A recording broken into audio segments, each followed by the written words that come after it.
I did a video a couple days ago where I said one of the most risky things that a woman can do in relationships with men is to get pregnant by them, because your chances of being abused and even killed increase significantly. As a matter of fact, it's the number one cause of death in pregnant women.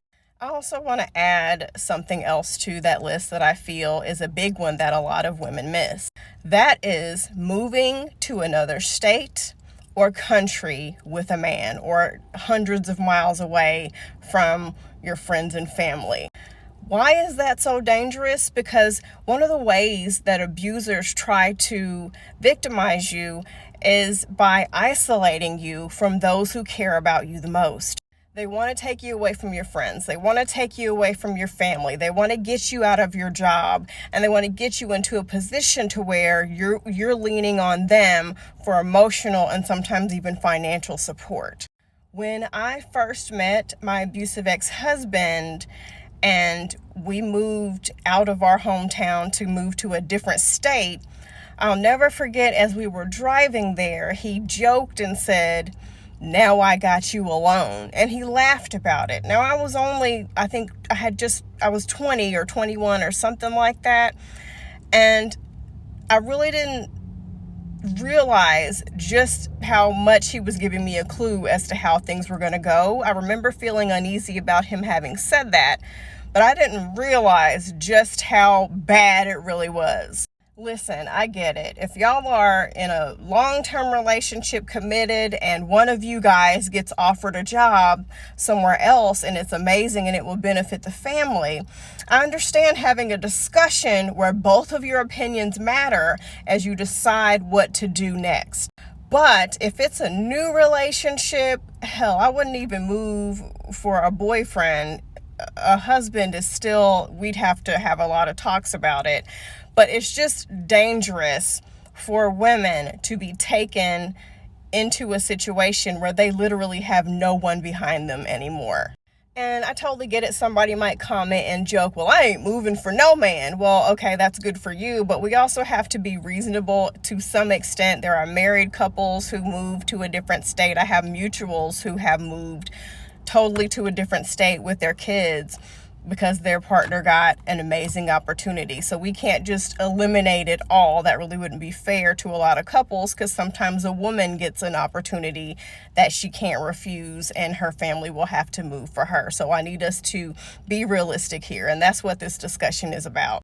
I most definitely would not move for someone that I am newly in a relationship with, someone who's just a boyfriend. I wouldn't move just for the simple fact that I want to be with them. I want to take everything into consideration. What does this look like for me? Am I going to be able to easily adjust? How is this going to affect me? And I think a lot of women don't think about that. They just want to follow the man for the sake of, "I love him." But people change, situations change, and people don't understand the stress of being in a new place where you don't know anybody, they don't know anybody, they're making money, you're still trying to get your roots in, and you're completely relying on them for everything. These men will have you quitting a job that you've been at for years that you really love. They will have you leaving your friends and your family, following them all across the world. And then when they get you isolated, they turn into a monster. There's this big misconception that abusers show you who they are on the first, couple of dates. That's not necessarily the case. Yes, there are situations where women see red flags and they ignore them because they're desperate for a relationship, low self-esteem, whatever the case may be.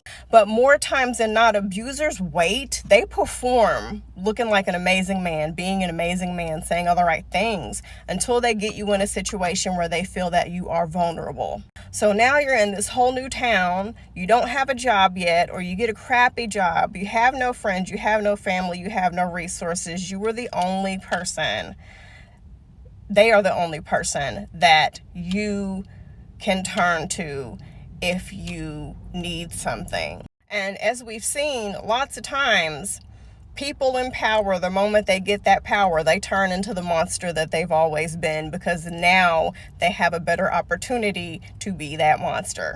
If you are going to move, please, beforehand, go ahead and work on getting a job.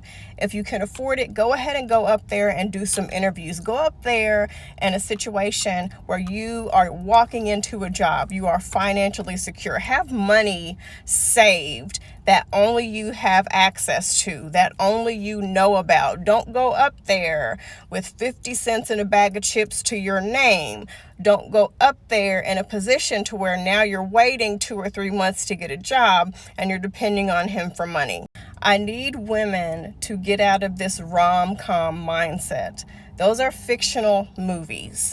The net that we claim will catch us when we make these mistakes does not exist. Unless you have family that is rich and ready to just jump into action the moment that you need help, most people, the net does not exist. So if you fall, you're going to fall flat and damage yourself emotionally, mentally, and physically. So we need to think outside of just, I love him and I want to go where he goes. We need to make smart plans and decisions, because these decisions will affect us and any children that you bring into the mix. I have heard horror stories in all my years of talking about subjects like this, of women who were with a man that was just Prince Charming, and then the moment they moved to that town 100 miles away or several hundred miles away, the moment they moved to that state or that country, everything completely changed for them in a negative way. Love can easily turn to hate at the drop of a hat. So I get that you love him and he loves you and he's amazing. But like I said, we have to think with our minds and put our hearts to the side for a second so that we're prepared that if anything hits the fan, we'll be okay either way. And like I said, I'd really recommend that if you're in a new relationship or not even in a marriage or anything, that you just not go. Like I said, it's easy to jokingly say, I wouldn't go with a man anywhere. But, if you're married and, an opportunity comes up, I could see that being a situation where you would have to discuss it, especially if it's for the better of the family. So please be sensitive in that fact. We got to be realistic there. Have any of you ever been in a situation where things turned into hell the moment that y'all moved and relocated somewhere else?